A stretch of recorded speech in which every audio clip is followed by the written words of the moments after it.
Hi, I'm Ty Knight here for TK24 Sports. Now on today's show coming up, we're going to look at James Maddison being cut from the England squad and he's not going to the Euros. He's packed his bags, he's out the door. Gareth Southgate has been ruthless in that decision. Onana from Everton. That's right, Arsenal have joined the race with PSG to get the Everton star, and Everton have to sell in order to meet FFP regulations. And closing off the show, we're looking at Sesko. I've got a bit of an update there. Could it be bad news or could it be good news in the end for Arsenal? Okay, let's kick the show off. So, James Maddison has been ruthlessly cut by Gareth Southgate. That's why the England manager has said to him, pack your bags, see you later, go and play some golf, but you're not going to be swinging anything around here, my son. That's right, Gareth Southgate has been so ruthless. He's just cut him. The same player that Arsenal fans, majority of Arsenal fans, actually, should I say, correct myself, wanted at Arsenal. They looked at the 45 million that Spurs paid and looked at Arsenal's 65 million that they paid for Kai Havertz and said James Maddison would be a better fit. At the start of the season, James Maddison was smashing it in the back of the net, making assists. Then he got injured. No surprise there. He is injury prone. Kai Havertz in the end shown just how good he is. He turned up, he scored a goal, made some assists, and in the end, carried Arsenal to a respectable finish to second place. Okay, so what's your thoughts there? Did Gareth Southgate make the right call in James Maddison? Was he right to be omitted from the squad so early, even though there's still one game to go? And, just have another look at him? You let me know your thoughts. Leave your comments below. And if you haven't done so, please subscribe. Okay, moving on. Onana. Now, this one broke last night. So it transcribes that Arsenal have gone to Everton and asked, is he available? What's the conditions? What's the payment scheme? And I say payment scheme because everyone does a payment scheme. Just don't laugh when I say that about Arsenal. They want to know, is he available? And if he is available, they're going to swoop in very quickly. They've already done the due diligence with Onana's camp. Arteta can't talk to him, but no doubt he has. And they've figured out, okay, what's it going to take for him to come? What's the sort of wages? This is the role that we've got for him in mind. Is he going to be a starter? Yes. Over Thomas Partey and Jorginho?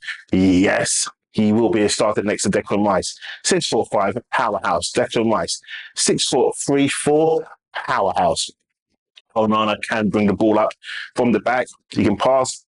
He can header. And he can tackle. And I mean that. This boy can tackle.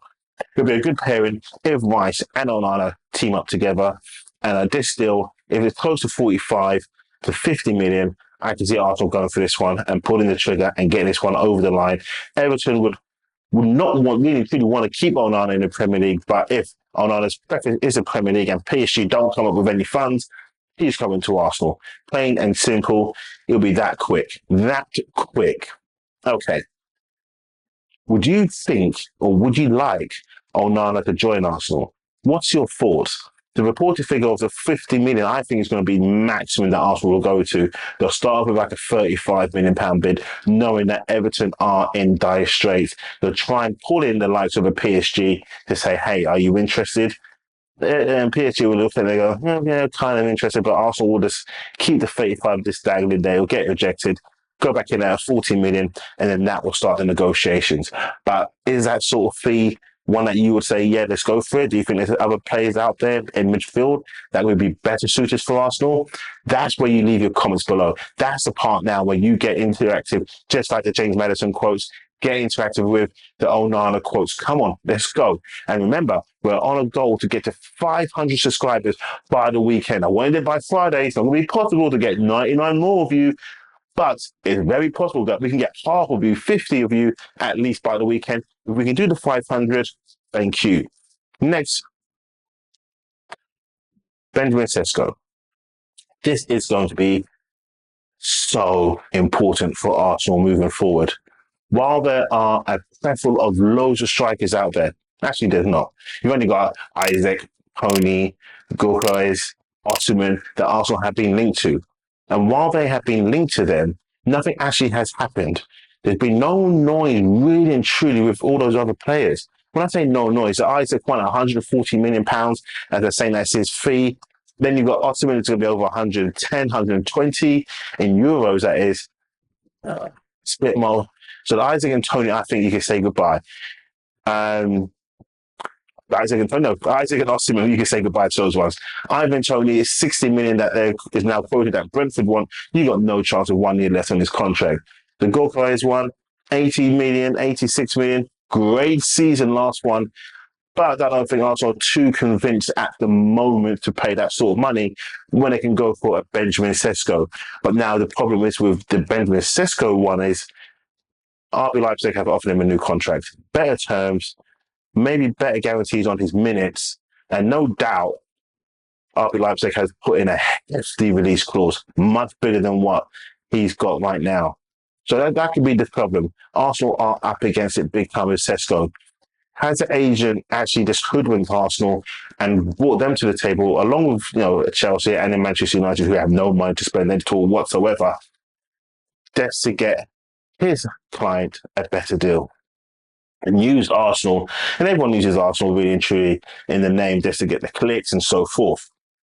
But this could be a big one. If Arsenal can get Sesko over the line, that is a great signing. It's a steal. People say he's not crucial. He's not clinical. The guy is clinical, very clinical. But I will say this, so if you can hear that background noise, I will say this. If Arsenal don't get Sesko over the line, who should they go for? Again, this is the point where you leave your comments below, get involved. I do respond to your comments. People have responded to a few comments before. Once they responded, they left comments and I have responded. The same again, I'm asking you, please leave your comments below. One for the James Maddison, one for Onana, and now for Sesko. Please leave your comments. I will reply and we can open dialogue right away. So I'm Tony here for TK24 Sports. Like, subscribe, turn that notification on. Goal is to get to 500.